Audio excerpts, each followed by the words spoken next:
တော့ဆရာတို့ကရှင်းနေလေပြောသေးတယ် genocide convention ကိုလည်းအကြီးအကျယ်ပွဲခံနေမှမြန်မာပြည်သူတို့အားပေးနေတယ်ဆရာတို့ကမြန်မာပြည်သူတို့ကိုအားပေးတာကိုဂျင်းထင်းနေတာဆရာတို့အဲ့ဒီမှာပါတဲ့၄ယောက်လုံးကမရောက်နိုင်ဘူးအကာအကွယ်ပေးနေတာဆရာတို့ကပြည်သူရန်သူတွေရန်ဘက်တွေအဲ့လိုပြောရင်ပြည်သူနဲ့ရန်တိုင်းပဲပြောမယ်မဟုတ်ဘူးကျွန်တော်အဲ့လိုမလုပ်တဲ့ဘူးကျွန်တော်ကအမှန်တရားပြောရတာဗမာပြည်မှာရှင်းတော့ကလွတ်တော်မဖြစ်တော့ကကျွန်တော်ရိုဟင်ဂျာဘာလို့အရက်ဖခင်မောင်စွန်းနဲ့ပြောခဲ့တာလန့်ကြည့်ပါအရက်ကတမိုင်းအမေရိကန်ကြောင့်လို့ပြောနေတာမဟုတ်ဘူးအမေရိကန်ကြောင့်မှ lobby လုပ်နေတာမဟုတ်ဘူးအမေရိကန်ကြောင့်မှ advocacy မဟုတ်ဘူးဗမာပြည်မှာနေပြီးတော့နေပြည်တော်မှာနေပြီးတော့ကျွန်တော်ရေပေါ်ပြီးမှကျွန်တော် Rohingya I am the Rohingya အမေရိကန်ဒီဒုတိယနိုင်ငံခြားရေးဝန်ကြီး2000နဲ့ဒီစနေမှာလာခဲ့တဲ့ခါကျတော့ဒီတိုင်းရင်းသားလွတ်တော်ကိုယ်စားလှယ်ခေါ်တာမှာရိုဟင်ဂျာပါလို့ဟိုပါလေဟိုဘက်ကမွန်တယောက်ဒေါက်တာအေမောင်ထပ်ကန့်ကွက်တယ်လေအဲ့အမေရိကန်ကကျွန်တော်တို့ကိုတိုင်းရင်းသားလို့ပြောတာဒါကြောင့်မလို့ ethnic parliamentary တွေမှာကျွန်တော်ပါတာလေနောက်တော့က2014နိုဝင်ဘာ14ရက်နေ့မှာလေဗါတယ်ကျွန်တော်ဥမာမနဲ့တွေ့တဲ့ခါကျတော့လေကျွန်တော်ကို civil society ဆိုပေမဲ့ဒါကရိုဟင်ဂျာတွေကအရန်အတင်ခံရလို့အရန်ကိုသူတို့ကဒီပါလဲဆိုတော့ဒီ genocide လုပ်နေတာကိုသိတဲ့အတွက်ကျွန်တော်ကိုတည်တံ့ဖိတ်တာအဲ့ဒီမှာဒါလည်းကျွန်တော်ခဏနေပြောမယ်နော်ခဏနေပြောမယ်ဆရာကဘာပြောလဲဆိုတော့တခုဘာပြောပါလဲအမေရိကန်ကိုလည်းကျွန်တော်တို့ကရှင်းပြလို့ရတယ်တဲ့စင်ကာပူကိုလည်းရှင်းပြလို့ရတယ်တဲ့အဲ့ဒါဆရာပြောမယ်နော်လူတွေမသိတဲ့အကြောင်းအမေရိကန်ကိုရှင်းပြပြီးဒီဆရာတို့လူတွေဘယ်လိုသိလားရခိုင်စာပေနဲ့ယဉ်ကျေးမှုအဖွဲ့ဥက္ကဋ္ဌဒေါ်စောခင်တင်စစ်တွေဇာတိလားမသိဘူးရသေးတော့သူရသေးတော့လူတို့ဟောပြောပေးမှာဒီတစ်ချိန်ဘင်္ဂလီကိုမရှင်းနိုင်ရင်နောက်တစ်ခါကျမတို့မရှင်းနိုင်ဘူးကံကောင်းတယ်မဲ့ဂမ်ဘီယာရှင်းနေတယ်ရလေအဲ့ဒီ audio မရလိုက်ဘူးကျွန်တော်လည်းရှင်းပြရင်အဲ့ဒီ audio video ကြောက်နေတယ်ကျွန်တော်စီအဲ့ဒီ video ရတဲ့နဲ့ဒေါ်စောခင်တင်ခင်ဗျားလဲဟိုပါလေဒီ genocide လုံးစတယ်မှာပါတယ်အဲ့ဒီဒေါ်စောခင်တင်လည်းပါတယ်ကချင်ကဟိုဆရာတော်ကြီးလည်းပါတယ်ကျွန်တော်တို့အခုလက်ရှိလူခွင့်ရေးမှာဒီ NUG မှာလူခွင့်ရေးဝန်ကြီးလုပ်နေတဲ့ဦးအောင်မျိုးမန်းပါတယ်အခြားသောလူတွေလည်းပါတယ်တမရဦးအောင်မန်းနဲ့တွေ့တဲ့ခါမှာဒေါ်စောခင်တင်ကနော်ဆရာကအမေရိကန်ကိုတင်ပေးမယ်ဆိုတော့ဆရာမတင်ခင်ဒေါ်စောခင်တင်တယ်အဲ့ဒါကိုအိုဘားမားကပြင်ရပေးလိုက်တယ်နားထောင်ကြည့်မလားနားထောင်နိုင်တဲ့ဆရာနားနှလုံးမှာစွမ်းရည်ရှိဆက်နားထောင်နော်မဟုတ်ခဏပိတ်လိုက်ပေါ့ပြီးမှနားထောင်သူကသူ့လက်ရောက်တာနဲ့ကျွန်တော်ဘာမှမပြောရသေးဘူးကျွန်တော်သူများလေးစောင့်နေသူ့လက်ရောက်တာနဲ့ဘာပြောလိုက်သေးလားသူပြောတဲ့လေတဲ့နိုင်ပြောမယ်နော် Mr. President we back America in terms of Mexican migration illegal migration there so we support America there so like this that we have illegal immigration problemပြောတဲ့ခါကျတော့ Obama wait I understand. I know about our country. I know about this Mexico migration, whatever legal or illegal, but not for the case of Rohingya. Ari chingane, no adoro le kora siama kore, no siama ji do so kente ya, pazapik dora, phalare thile, wala like as if dead body. Tuwa America ma. ဒီမက္ကဆီကိုကနေတရားမဝင်လာတဲ့လူကိုပြောပြီးတော့နော်ရခိုင်လူမျိုးတွေကအမေရိကန်ကိုအဲ့ဒီနဲ့ပတ်သက်မှထောက်ခံနေရတယ်ဟာအမေရိကန်ကဒီ Mexican immigration problem ကိုရှင်းဖို့တဲ့ဆရာတို့ရခိုင်လူမျိုးတွေပါတယ်မြန်တယ်မလို့ they have their own power they have their own law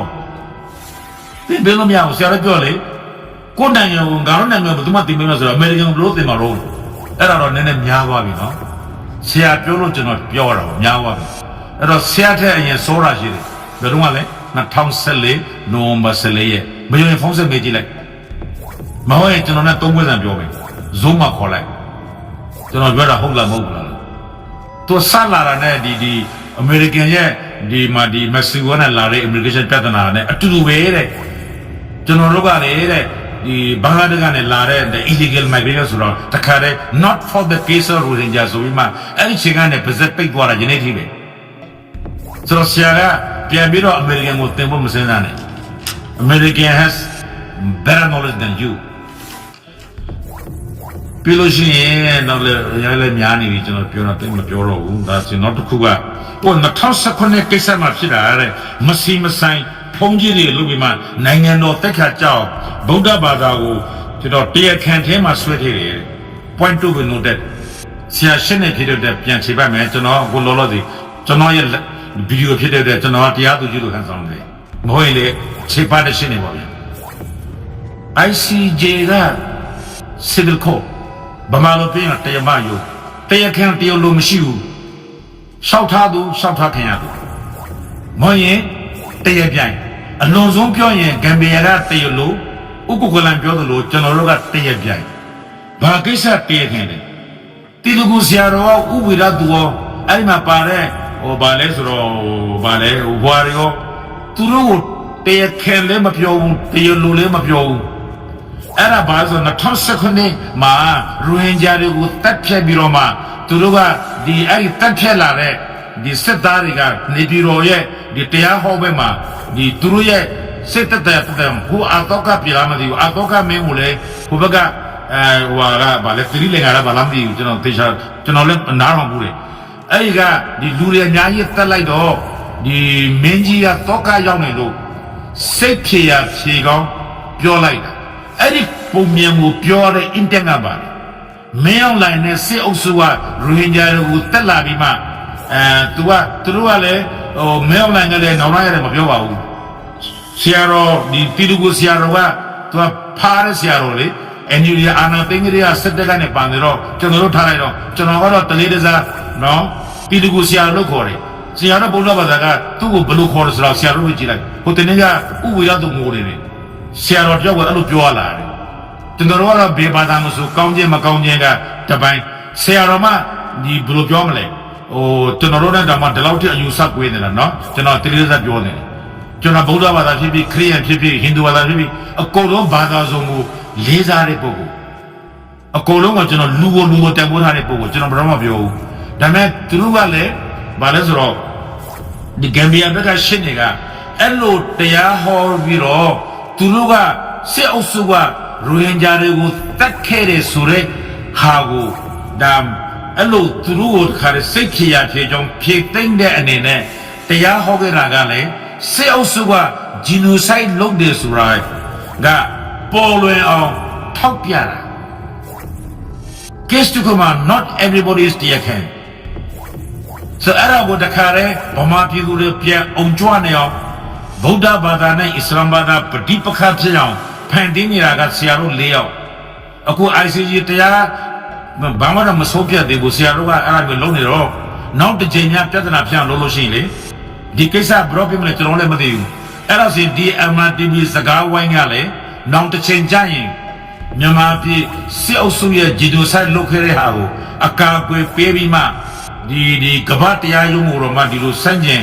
ပြီးတော့မှမြန်မာပြည်လူတွေစကြွလာအောင်ဗုဒ္ဓဘာသာနဲ့အခြားဘာသာဝင်တွေပဋိပက္ခဖြစ်အောင်နော်လှုံ့ဆော်တဲ့ incitation မှာဆရာတို့ပါတယ်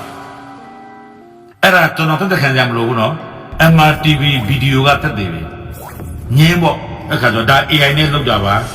ဟိုဒေါ်တီတာကိုအဲ့ဒါကိုလည်း AI နဲ့လုပ်တာတယ်ကျွန်တော်ကနေတိုင်းကြည့်တယ်သူအိတ်ခိုက်တာမှန်ပဲဘယ်သူက AI နဲ့လုပ်မှာလဲ AI နဲ့လုပ်ကြလားမလုပ်ကြကျွန်တော်စမ်းတယ်ကျွန်တော်တော့မစမ်းလို့ရတယ်အဲ့ဒါတွေကကို AI ကိုဖန်တီးနိုင်တယ်လို့ AI နဲ့လုပ်တာလားမလုပ်တာလားကိုလည်းစစ်နိုင်တဲ့နည်းပြန်တယ်အများကြီးပဲလင်ញတိုင်းလို့မရဘူးဆရာတို့ရဲ့ MRTV စကားဝိုင်းကိုလည်း AI ပါလို့ပြောလို့မရဘူးကွက်တိပဲနော်အဲ့ဒါကြုံတော့ကျွန်တော်ကဟိုဘယ်လိုပြောမလဲတတိမမူဂုမမြင်မှဆိုလို့ကျွန်တော်ပြောတာနောက်တစ်ခုကကျွန်တော်ခုနကအတီလူကူဆရာတို့နဲ့ဥဝေရသူတို့ကိုယ်တိုင်ကတွားတက်တယ်ပြောတာမဟုတ်ဒါပေမဲ့ဥဝေရသူနဲ့တီလူကူဆရာတော်ကမတူဥဝေရသူကသွားမတက်ချင်ကြတဲ့အဲ့ဒီမှာရှိခဲ့တဲ့ရိုဟင်ဂျာရွာတွေကိုသူသွားခဲ့တယ်သူသွားပြီးပြန်လာမှသူသွားခဲ့တဲ့ရွာတွေကိုတက်ခဲ့ထားတယ်ဆိုတာဆရာတို့ပြောတယ်လေနိုင်ငံရေးမှာတိုက်ဆိုင်မှုမရှိဘူးဆိုအဲ့ဒါဆိုရင်ဥပဒေသူသွားခဲ့တဲ့ရွာတွေကိုပဲဘာဖြစ်လို့စစ်အုပ်စုကကျွန်တော်တို့ဗာနေမြရှင်းနေဆိုတဲ့အမိနဲ့လူတက်မှုတွေလုပ်ခဲ့လေလက်ခံတယ်နိုင်ငံရေးမှာတိုက်ဆိုင်တာမရှိဘူးတမင်လုပ်ခဲ့တာနော်ဆိုတော့အဲ့ဒါကြောင့်ဥပဒေသူဒီစပီရစ်ဆရာတော်ကြီးကသူလည်းမသွားပါဘူးရခိုင်ကိုကျွန်တော်လည်းသိတာပေါ့အဲ့ဒီနောက်ပိုင်းလူတက်လာတဲ့လူတက်ကောင်တွေကိုသူတို့စိတ်မှာတက်တရားရအောင်ဟောတဲ့အတွက်အဲ့ဒါဆိုရင်ဘာဖြစ်လို့အဲ့ဒီချိန်အဲ့ဒီညမှာဒီတရားကိုဟောရတယ်လေဒါဧကမောချ သူတို့ကတက်လာတာကိုသူတို့လည်းသိတယ်ဆရာတော်ကြီးလည်းသိနေတဲ့အတွက်သူတို့ကိုတက်တာရောဒါဆရာတော်ကြီးကသူတို့ကိုစိတ်ပိုင်းဆိုင်ရာခွန်အားပေးနေတာအဲ့ဒါကိုပဲ reference လုပ်မှတင်တာခင်ဗျားတို့ကအားရင်တေလိုနဲ့တရားခံမသိဘူးရှင်းနေဆိုတာတေလိုတရားခံတရားမပြီးတော့ဘာလဲပြိုင်ပဲဆရာလည်းပြောတယ်လေဘာမှဟိုမလောက်ခင်မဆုံးဖြတ်ခင်အလုံးက innocent ဆိုအခုအဲ့မဆရာတော်ဦးတီလူကိုနာမည်ပြောလိုက်တာနဲ့ဥဝေရောဆိုနာမည်ပြောလိုက်တာနဲ့မင်းအောင်လိုက်နာမည်ပြောလိုက်တာနဲ့သူတရားခံဖြစ်သွားပြီလားတရားရုံးတော်ကမဆုံးဖြတ်မချင်းဒီရုံးရဲ့တရားရုံးရဲ့သဘောတရားရတာမဆုံးဖြတ်မချင်းဒါတရားခံတရားလို့ပြောလို့မရဘူးဒါတရားမှမှုပဲပြစ်ဟိုအလုံးတော့ဆရာကလည်းသူတင်ပြောပြီမှားညွှန်းစာပူဟာဆုံးဖြတ်ရင်လည်းလက်မခံဘူးလေလက်မခံရင်ဆရာကြီးအခုပဲအကြောင်းကြားလိုက်ပါနော်ဆရာတို့၄ယောက်ပေါင်းပြီးမှဥက္ကိုလိုက်ရင်ဟိုဟာလိုက်ကျွန်တော်တို့ကသိနေပြီသူတို့ကအမှားဆုံးပြတော့မယ်လာလိုက်တော့အဲ့လိုပြောလို့ရတယ်တကယ်မရှိဘူးနောက်တစ်ခါပါလေဆိုတော့ဝါရည်ရွယ်ချက်ကတဲ့လူခွေမဟုတ်ဘူးတဲ့အစ္စလာမ်နေချစ်ဖို့အတွက်လေအဲ့ဒီစကားကိုလည်း Islamization တို့ဒေါက်တာအင်းမောင်နဲ့ဆရာနဲ့မျိုးတော်လားမသိဘူးအဲ့ဒါတွေဝီရတ်သူလေးပြောတဲ့စကားဒေါက်တာအင်းမောင်ပြောတဲ့စကားအဲ့လို Islamization လုပ်မယ်ဆိုရင်မှကျွန်တော်တို့လည်းသို့တော်ကနိုင်တော့လုပ်တာရိုဟင်ဂျာတွေကိုလည်းသူကဟိုဘက်တစ်ဖက်နိုင်ငံကလာပြီးမှကျွန်တော်တို့နိုင်ငံကိုမြေလူပါတယ်အနောက်တော့ကဘာဖြစ်တယ်ညာဖြစ်တယ်ပြောပြီးမှအဲ့ဒီ Islamization လို့ပြောနေတဲ့အဲ့ဒီစကားကလေ genocide လုပ်ဖို့အတွက်စစ်အုပ်စုက genocide တက်ဖို့ဆရာတို့ရဲ့နော်ကျွန်တော်တို့ရဲ့အမျိုးဟိုလေ2019မှာလဲစစ်တပ်ရဲ့ရေးရဲ့ဒီ Rakhine civilian တွေလည်းပြောတာအဲ့ဒါဆရာနားမထောင်လားသူတို့ကို genocide လုပ်ချင်အောင်လှုံ့ဆော်ခဲ့တာဥဝေရတုအခုဥဝေရတုကတော့ကြောက်လိုက်မှတော့ငြိမ်နေပြီဆရာတော်ဒီလိုလည်းငြိမ်နေပြီအခုက Islamization ကိုဆရာသုံးနေပြီဆရာသူတို့ရဲ့ပါလဲလက်ပွားလာမသိဘူးပြန်သုံးနေပြီဆိုတော့အဲ့ဒါလေဒါ genocide တို့မဟုတ်အစ္စလာမ်ဘာသာနဲ့ဗုဒ္ဓဘာသာငြင်းချမ်းစွာနေထိုင်နေတဲ့အချိန်မှာဆရာတော်ကပြဿနာကကျွန်တော်တို့ဟိုမှာနေမဟုတ်ဘူးအခုမြန်မာတပြည်လုံးကိုမင်းမွေးနေနေတာဘာလို့ MRTV ကတကဘာလုံးကြည့်လို့ရတယ်လေမြန်မာအတန်နေမဟုတ်ဟိုဗမာပြည်တွေမဟုတ်ဘူးဒါကိုလည်းကျွန်တော်ကြုံလို့ပြောနေတယ်ပြီးလို့ရှိရင်လည်းဆရာပြောရတယ်ဒါကမောင်တော်ပြဿနာမဟုတ်ဘူးဒါကရခိုင်ပြည်နယ်ပြဿနာမဟုတ်ဘူးဒါမြန်မာနိုင်ငံရဲ့ပြဿနာတဲ့အဲ့ဒါလည်းမှားတယ်ဆရာကြီးမြန်မာနိုင်ငံကကပတ်ကုလသမဂ္ဂဝင်ကျွန်တော်တို့ကိစ္စကိုဂမ်ဘီယာကတရားစွဲတာကျွန်တော်တို့လာရောက်ဖြစ်ရှင်းပါမယ်ဆိုတော့ဒါကပတ်ပြဿနာဖြစ်နေပြီ ICJ ကပတ်တရားပြဿနာဖြစ်နေပြီရခိုင်ပြည်မျိုးတွေကဟိုက ULA ကစစ်တပ်ကမောင်းထုတ်ခဲ့တဲ့ရိုဟင်ဂျာတွေကယူဒီယာမှာလေသူတို့မှနှိမ့်ဆက်ခင်ရတယ်မလေးရှားသွားတဲ့ခါမှာလည်းလေတွေညှုပ်တယ်အင်ဒိုနီးရှားရောက်တယ်ဆရာမကြောက်ဘူးလားဒါကပတ် problem ဖြစ်နေပြီ both people ကအဲ့ဒါ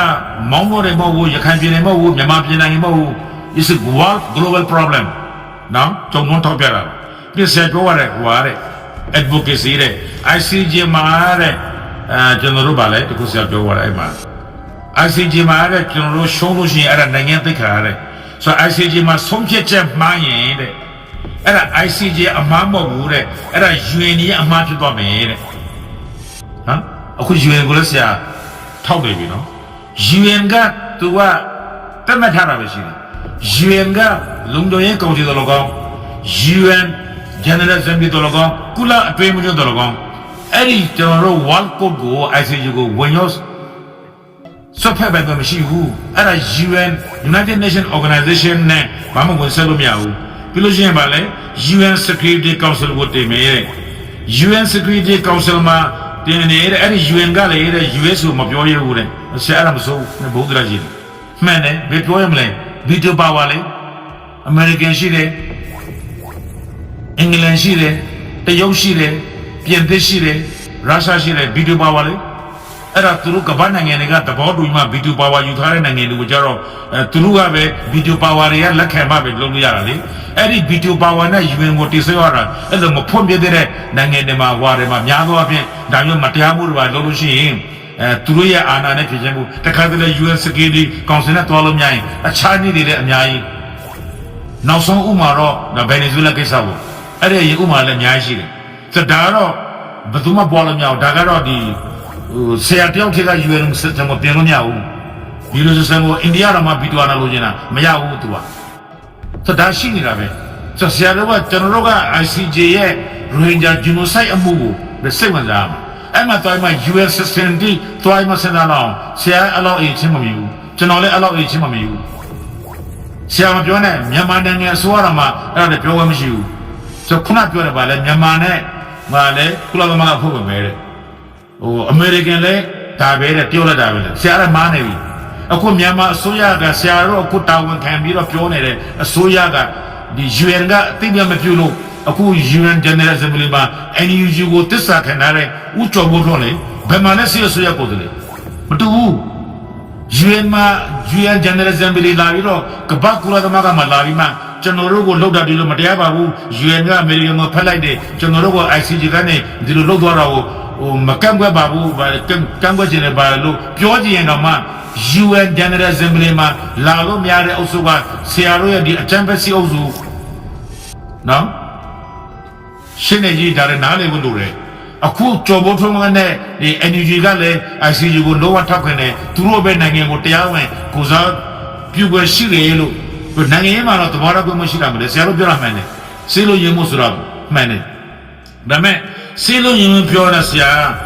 စကားတစ်ခုကလည်းကျွန်တော်သိထားမြင်တယ်ငြင်းကျဲဖို့လိုတယ်တင်ငြိမ်ဖို့လိုတယ်ကျွန်တော်တို့မငြင်းကျဲလို့ကျွန်တော်တို့အချင်းချင်းမစည်းလုံးလို့ငြင်းကျဲဖို့များလို့တနည်းအားဖြင့်ပြတိုက်ခိုက်နေတဲ့အတွက်ကျွန်တော်တို့ကိုဒါမျိုးအနိုင်ကျင့်လို့ရတာအဲ့လိုပြောရင်းနဲ့ကျွန်တော်ခေါင်းတက်ပါအတွေ့အကြုံလာဒါကျွန်တော်ရဲ့ယူဆချက်ပါဆရာကိုဆုစဲရမှာမဟုတ်ဒီလားအဲ့ဒါလေကျွန်တော်ရဲ့အဲ့ဒီယူဆချက်ကကျွန်တော်ရဲ့ဥနောက်ထဲမှာဝင်လာတာဘာဖြစ်လို့လဲဆိုတော့ဒီရှင်းနေဥတ္တမန်ကိုများဒီစစ်တွေကို